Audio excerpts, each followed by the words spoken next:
Story time మిత్రులకి అభివాదాలు. భావ కవితా స్ఫూర్తితో ముందుకు నడిచినటువంటి రాయప్రోలు సుబ్బారావు గారికి ఇంచుమించుగా సమకాలికుడైనటువంటి వారు గురజాడ అప్పారావు గారు. ఈయనని నవ్య కవిత్వానికి వేగు చుక్క అన్నారు. ఒక పొద్దు పొడుపు అభ్యుదయ కవితా భావానికి అంకురాలు వేసినటువంటి మహానుభావుడిగా కూడా ఈయన్ని కీర్తిస్తారు. మనం ఇంతకుముందు ఒకసారి ఉపోద్ఘాతంలో రాయప్రోలు వారు గురజాడ వారు గురించి అంతకుముందు పరిస్థితుల గురించి కూడా చెప్పుకుంటూ కందుకూరి వీరేశలింగం పంతులు గారి దగ్గర అరుణోదయం సూర్యోదయం అనుకున్నాం. ఆ మాట ఇక్కడ కూడా మనం అన్వర్తింప చేసుకోవచ్చు. ఎందుకంటే రాయప్రోలు వారు అరుణోదయం లాంటి వారు. ఆకాశం ఎర్రబారుతుంది.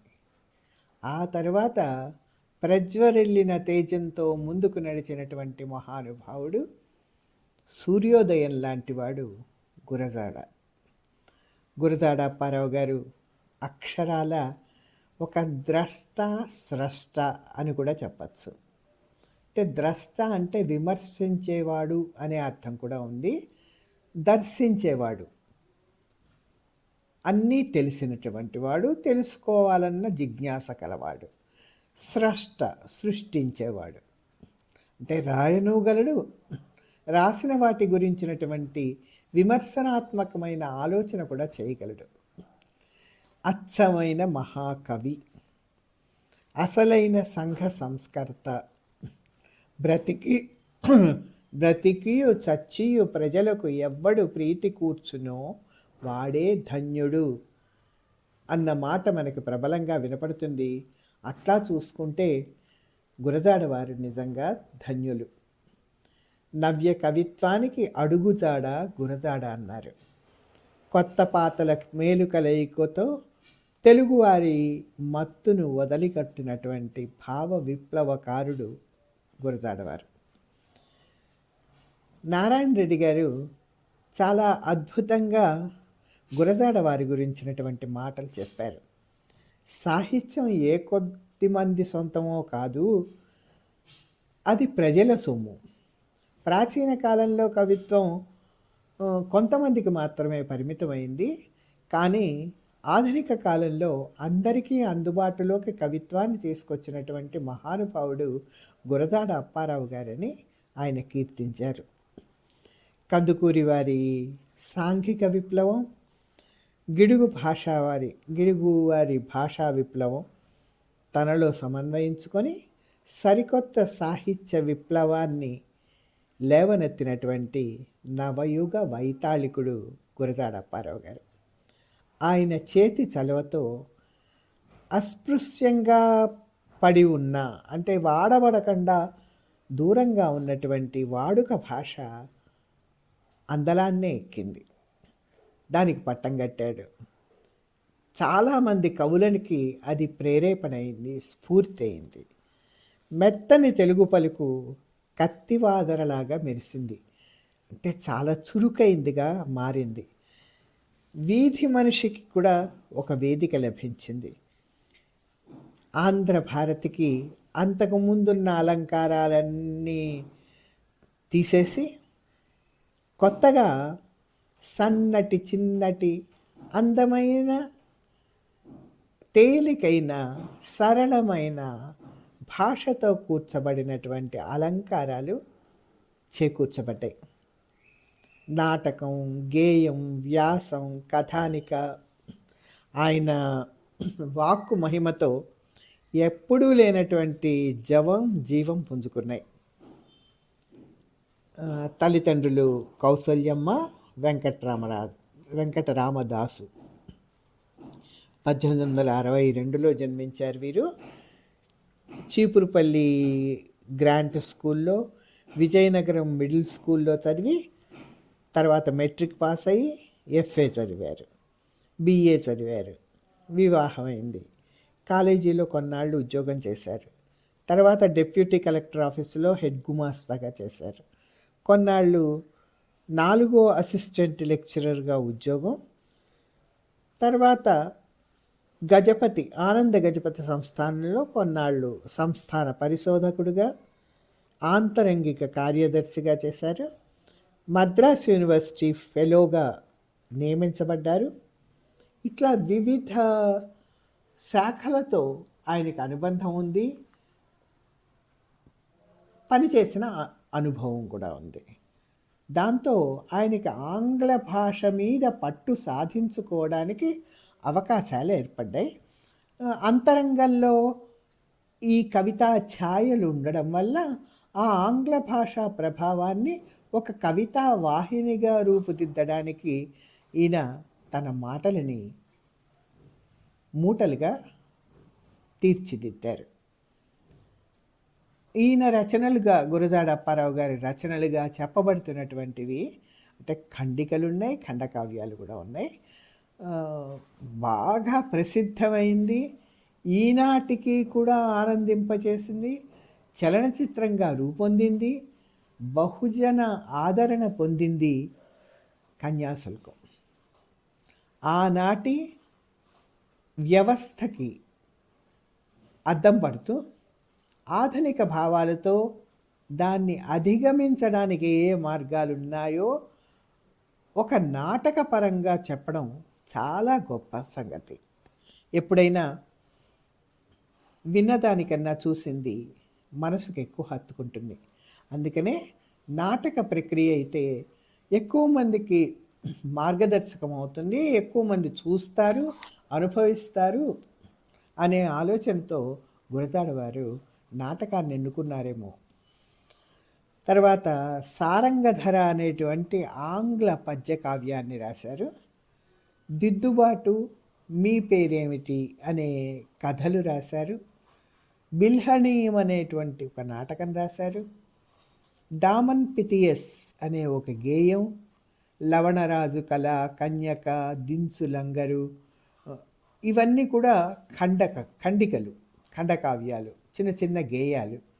వీటితో పాటుగా ఆయన గొప్ప సృష్టి అంటే కన్యాశుల్కంతో పాటు చెప్పుకోదగినటువంటిది ముత్యాల సరాలు. వివరంగా చెప్పుకుందాం. తర్వాత సుభద్ర అనే కావ్యం రాశారు. డైరీలు, మాటామంతి, కొండుభట్టియం, గురజాడ అప్పారావు గారి గేయాలు, చిన్న కథలు, వ్యాసచంద్రిక, పూర్ణమ్మ, పుత్తడి బొమ్మ పూర్ణమ్మ, ఇవి ప్రముఖాలు, అందరికీ తెలిసినవి. కొన్ని మనకు అందుబాటులో ఉన్నాయి, కొన్ని లేవు. ఈయన మొదట్లో సంప్రదాయబద్ధంలోనే పద్యాలు, ఖండకావ్యాలు కూడా రాశారని చెప్పబడుతున్నాయి. అందులో మాటల మబ్బులు, మెరుపులు, సుభద్ర, ఋతశతకం, పుష్పలావికలు ఇట్లాంటివి రాశారని చెప్పబడుతున్నాయి. కానీ మనకు కొన్ని మాత్రమే లభ్యమవుతున్నాయి. విధివశమున నీ చెంతకు మధుపమురా హేళవింపు మాటాడకుమా, మధువలకు జలజ కులములకు అధికపు నెయ్యుడగు కుటజమా తెలియు మెదన్ అనేది మాటల మబ్బుల్లోది అని కందపద్యాల్లో రాయబడినటువంటి ఈ ఋతశతకం అనేది మనకి దొరకలేదు. సుభద్ర కావ్యం కూడా పూర్తిగా దొరకలేదు. సుభద్ర, అర్జునులు ఇతివృత్తంగా కథావస్తువుగా ఉన్న ఈ కావ్యం ప్రబంధ పక్కీలో రాసినట్టు అనిపిస్తుంది. ఈ కావ్యంలో నాయికా వర్ణన చాలా బాగా చేశారు మనకు దొరికిన ఆధారంగా.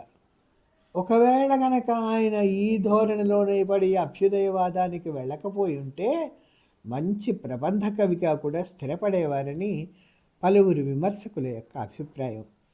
ఎందుకంటే ఆయన రాసినటువంటి ఈ సుభద్ర కావ్యంలో కస్తూరి గన్నేరు కాలిచీర మెరుంగు మేనిఛాయకు వింత మిసిమి కొలువ, చెలరేగు ముంగురుల్ చేర్చి కట్టిన జ్యోతి, ఇరులపై రిక్కల కరణి వెలుగ, పైటపై తూగాడు పచ్చల హారము, జలదింద్ర చాపంబు చాట్పు చూప. ఇట్లా ఒక అందమైన స్త్రీ స్వరూపాన్ని, అందాన్ని ఆయన చెప్పడం వల్ల ఈయన గనక ఆ ధోరణి కొనసాగించుంటే నిజంగానే ప్రబంధాల్లాగా అనిపించేవేమో ఆయన కావ్యాలు. మనం ఒక గొప్ప మహానుభావుడిని దర్శించలేకపోయేవాళ్ళం. కానీ గురజాడ వారు ఆ పంథాన్ని విడిచిపెట్టేశారు. పాత బాటలో కాకుండా ఒక కొత్త పంథ, ఒక కొత్త దారిలో నడవాలనుకున్నారు. ఆంగ్ల సాహిత్య అధ్యయనం వల్ల, గిడుగువారి భాషోద్యమం వల్ల అప్పటికే గురజాడ ఆ కవిత్వాల్ని ఆకళింపు చేసుకొని, తనలో ఇమిడ్చుకొని, ఆసక్తిని పెంపొందించుకొని, కొత్త గాలిని పీల్చుకున్నారు. సరికొత్త చైతన్యాన్ని నింపుకున్నారు. అందుకనే కన్యాశుల్కం, ముత్యాల సరాలు ఇట్లా కొత్త రచనలు మనకి పుట్టుకొచ్చినాయి. ముత్యాల సరాలు అనేటువంటి ఒక కొత్త ఛందస్సులో కొత్త కథావస్తువులు, సాంఘిక అంశాలు తీసుకొని ఏమాత్రం కృత్రిమత్వం లేకుండా తెలుగు భాషకి ప్రాముఖ్యం ఇస్తూ సహజమైన వర్ణనలతో, తేటైన మాటలతో రాయబడినటువంటి కవితల, ఖండకావ్యాల సంపుటి ఈ ముత్యాల సరాలు. ఇందులో లవణరాజు కళ, కన్యక, పూర్ణమ్మ, లంగరెత్తుము, దేశభక్తి గేయం, నీలగిరి పాటలు ఇట్లాంటి గొప్ప కవిత్వాలు ఈ పుస్తకంలో ఉంటాయి. అప్పటి వరకు అగ్రవర్ణాల, ధనికుల, మహాపురుషులు అనబడే వాళ్ళకి ఆ గాథలే, ఆ పాత్రలే ఉండేవి కవిత్వంలో. గురజాడ సామాన్యులకి, పేదవారికి కూడా తమ కవిత్వంలో పెద్దపీట వేశారు. లవణరాజు కళలో ఒక మాల కన్యక, మాల యువతి కథానాయిక. అట్లాగే కన్యక అనే ఖండికలో ఒక శెట్టి, షావుకారు కూతురు నాయిక. పూర్ణమ్మలో, పుత్తడి బొమ్మ పూర్ణమ్మలో ఒక పూజారి కూతురు నాయిక. అంటే స్త్రీల పరంగా కుల భేదాలు లేకుండా వాళ్ళు అనుభవిస్తున్నటువంటి విధివంచితలైన స్త్రీల యొక్క గాథలని తన కళ్ళారా చూశారు, తన చుట్టుపక్కల సమాజంలో చూశారు. కాబట్టి దాన్ని ఎదిరిస్తూ వ్యవస్థని మార్చాలనేటువంటి సదుద్దేశంతో ఈ ముత్యాల సరాలని ఆయన సులభమైన ఛందస్సుని ఆయన ఎన్నుకున్నారు తన కథావస్తువులకి. లవణరాజు కళకి జ్ఞానవాసిష్టంలో ఉన్న లవణోపాఖ్యానం మూలం అని చెప్తారు. కానీ ఊరికే మూలం అయి ఉండొచ్చేమో. సమకాలీనమైనటువంటి భావాలు, వర్ణనలు కనపడతాయి.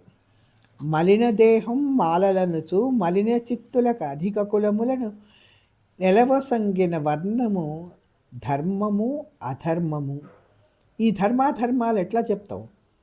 కులాన్ని బట్టి చెప్తావా, గుణాన్ని బట్టి చెప్తావా అని ప్రశ్నించారు. మంచి చెడు ఈ రెండు మాత్రమే, మంచి చెడు అన్నవి రెండే కులములు ఎంచు చూడగా. మంచి అన్నది మాల అయితే మాలనే నగుదునోయ్ అన్నారు. మంచి చెడ్డ ఇవి మాత్రమే కులాలు, ఇంకా వేరే కులాలు మతాలు ఏమీ లేవు అని ఆయన స్పష్టంగా తన అభిప్రాయాన్ని తెలియజేశారు. ఎల్ల లోకములొక్క ఇల్లై వర్ణభేదములెల్ల కల్లై నేల నెరుంగని ప్రేమ బంధము వేడుకలు కురియా అని ఒక సర్వమానవ సమానత్వాన్ని, విశ్వమానవ ప్రేమని ఆకాంక్షించారు. మతములన్నీయు మాసిపోవును, జ్ఞానమొక్కటి నిలిచి వెలుగును అని భవిష్యత్ దర్శనం చేసిన వాళ్ళు కూడా గురజాడవారే. కన్యకలో కులం కన్నా గుణం మిన్న అని, అధికారం కన్ను కానివ్వదని చాటారు. రాచరిక వ్యవస్థలో ఉన్న లోపాన్ని, సమాజంలో స్త్రీ దుస్థితిని గురజాడవారు చాలా అద్భుతంగా దీంట్లో వర్ణించారు. ఒక పట్టణాన్ని పరిపాలించేటువంటి రాజు చెలికత్తెలతో దేవాలయానికి వెళుతున్నటువంటి కన్యకను చూసి మోహించి ఇష్టపడి పట్టుబట్టాలనుకుంటాడు.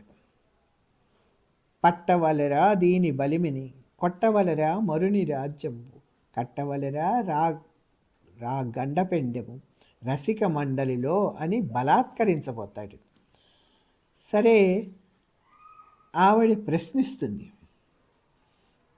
సరే, తల్లిదండ్రి కూడా మేము మీకు లోబడి ఉండేవాళ్ళమే కదా, మీరే అధికారులు మాకు అని కన్యక నేను గుడికెళ్ళి దైవ దర్శనం చేసుకొని వస్తాను, ఆ తర్వాత మీ ఇష్టం అని ఆమె చెప్పడం, దానికి ఆయన మొదట అంగీకరించడు. కానీ దేవాలయానికి వెళ్ళొస్తానని నచ్చజెప్పి తండ్రి కూడా బతిమలాడిన తర్వాత అనుమతిస్తాడు. ఆవిడ గుడిలోకి వెళ్తుంది. అక్కడ అగ్నిగుండంలో దూకి ఆత్మాభిమానంతో ఆత్మత్యాగం చేసుకుంటుంది. ప్రబంధ నాయికలకి వ్యతిరేకమైన ఒక ధోరణి ఇందులో కనపడుతుంది మనకి. ఒక కర్తవ్యాన్ని ఆత్మత్యాగం చేసుకునే ముందు ఆవిడ తెలియచేస్తుంది, ఆ రాజుకు చెప్తున్నట్టుగా జనానికి. కాసు వీసం కలిగి ఉంటే చాలుననుకొని వీర్య మెరుగక విద్య నేర్వక బుద్ధి మాలినచో కలగవా ఇక్కట్లు అని ప్రశ్నిస్తుంది. కండకావరమెక్కి నీ దుండగము తలకు పెట్టినందుకు ఉండడా ఒక దైవమంటూ ఉండి ఊరుకొనునా అని నిలదీసి నిందిస్తుంది.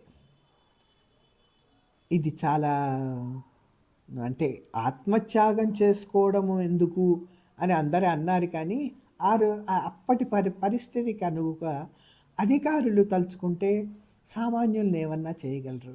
ప్రతిఘటించాలంటే, ప్రజల్లో చైతన్యం రావాలంటే ఒక సంఘటన జరగాలి. అందుకనే కన్యక ఆత్మత్యాగం చేసుకుంటుంది. ఇంకా గురజాడ వారి భావనవ్యతకి, శైలీ నవ్యతకి, రసపోషణ నైపుణ్యానికి నిలువుటద్దం పూర్ణమ్మ ఖండిక. పుత్తడి బొమ్మ లాంటి పూర్ణమ్మని తల్లిదండ్రులు డబ్బుకు ఆశపడి ముసలివాడికిచ్చి పెళ్లి చేయాలనుకుంటారు. ఆత్మత్యాగం ద్వారా పూర్ణమ్మ దుర్గలో లీనమైపోతుంది. కాటికి కాళ్ళు జాపుకున్నటువంటి ముసలి వాళ్లతో వివాహం చేసి, ముక్కుపచ్చలారని కన్యకలని వివాహం చేసి ఆ జీవితాన్ని అంతం చేయడం అప్పటి ఒక దురాచారం. దాన్ని ప్రతిఘటిస్తూ ఆత్మాహుతి చేసుకొని కర్తవ్య బోధన చేస్తుంది సమాజానికి పూర్ణమ్మ.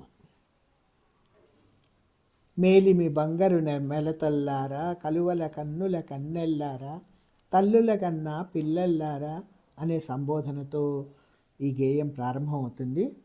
నలుగురు కూర్చొని నవ్వే వేళ నా పేరు ఒకరి తలవండి, మేమే కన్నబిడ్డల ఒకతకి ప్రేమను నా పేరు ఇవ్వండి అని చివరికి ముక్తాయింపిస్తుంది. మనకి గుండెల్లో గుబులు రేకెత్తుతుంది.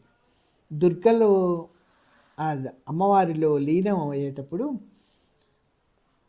మరణించింది, ఆత్మత్యాగం చేసింది అని అనకుండా, కన్నుల కాంతులు కలువల చేరెను, మేలిమి చేరెను మేని పసల్, హంసల చేరెను నడకల బెడగులు, దుర్గను చేరెను పూర్ణమ్మ అని వర్ణించడం చాలా గొప్ప భావం.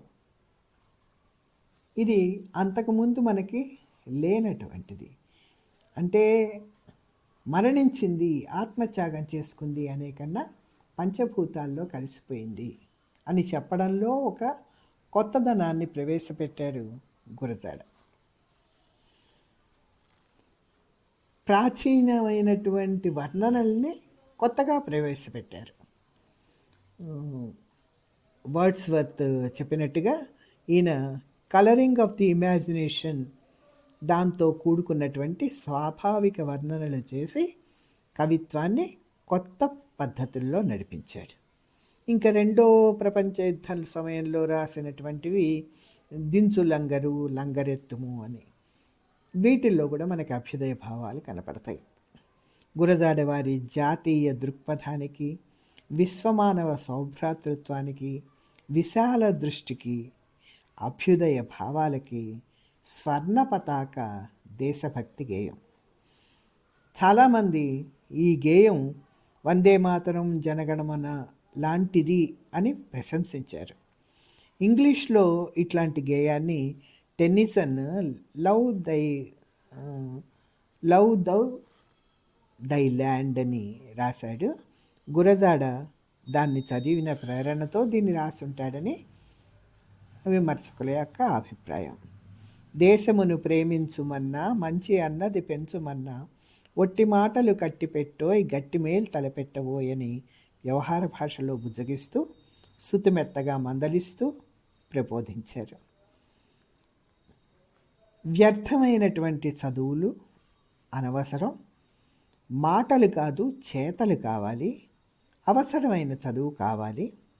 చెట్టపట్టాలు పట్టుకొని దేశస్థులంతా నడవవలెనోయ్, అన్నదమ్ముల వలెను జాతులు మతములన్నీ మెలగవలెనోయ్ అని మానవ సమైక్యతను చాటి చెప్పారు. శ్రమశక్తిని గౌరవించమన్నారు. సాటి మనిషికి తోడ్పడాలి అన్నారు. అట్లాగే కవి యొక్క కర్తవ్యం కూడా చెప్పారు.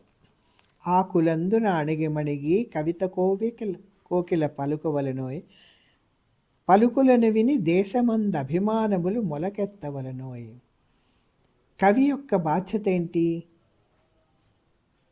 కోయిల కూస్తే మారు కూస్తారు జనాలు. కో అంటే మళ్ళా అది కో అంటూ ఉంటుంది.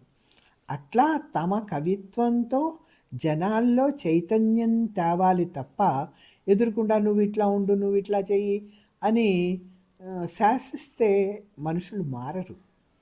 ఆలోచింపచేసేదిగా కవిత్వం ఉండాలి.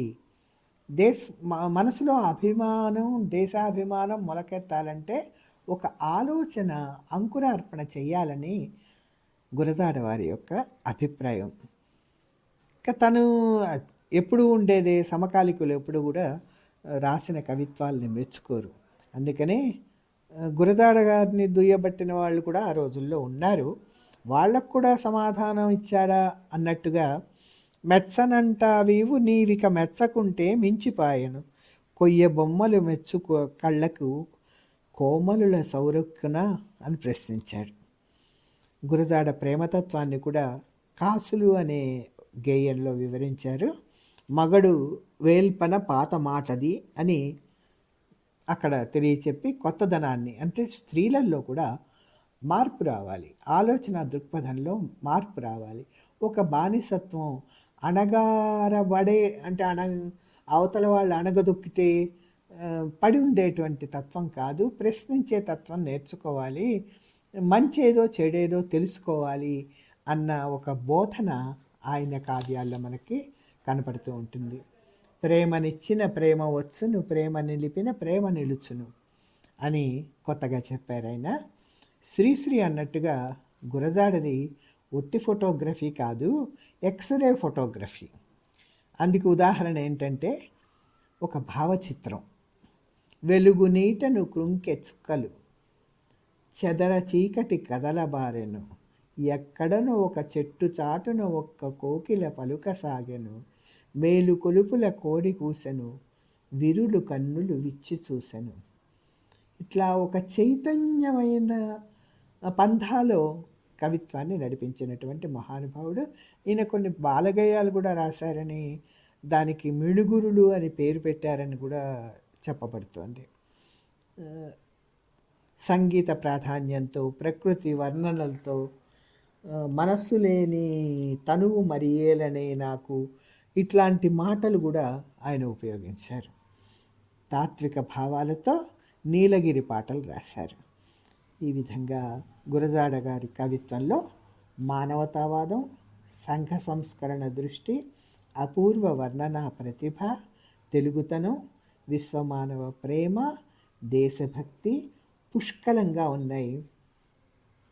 ఆధునిక తెలుగు కవిత్వానికి దిక్సూచి గురజాడ అంటే అది అతిశయోక్తి కాదు.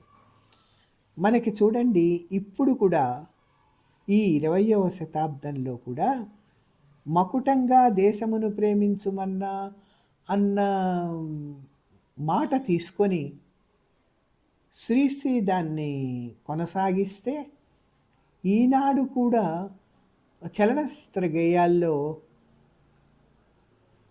ఈ మంచి చెడులు, దేశభక్తి, ఆత్మాభిమానం ఇవన్నీ కూడా గురజాడ వారు పెట్టినటువంటి ఆలోచన భిక్ష అని పలువురు అంటారు. అందులో వాస్తవం ఉంది. అందుకనే గురజాడ వారిని సంస్మరిస్తే తెలుగు భాషకి తెలుగు సాహిత్యానికి, తెలుగు సరస్వతి కొత్త అలంకారాలతో మెరిసిపోవడానికి కాలం వచ్చిందని మనం మురిసిపోవాల్సిందే. ఆయన గురించి చెప్పుకోవడమే మహద్భాగ్యం. ఇంకా ఇవన్నీ ఒక ఎత్తైతే కన్యాశుల్క నాటకం మరొక ఎత్తు. దాని గురించి మళ్ళీ వివరంగా చెప్పుకుందాం. ఇప్పటికే స్వస్తి.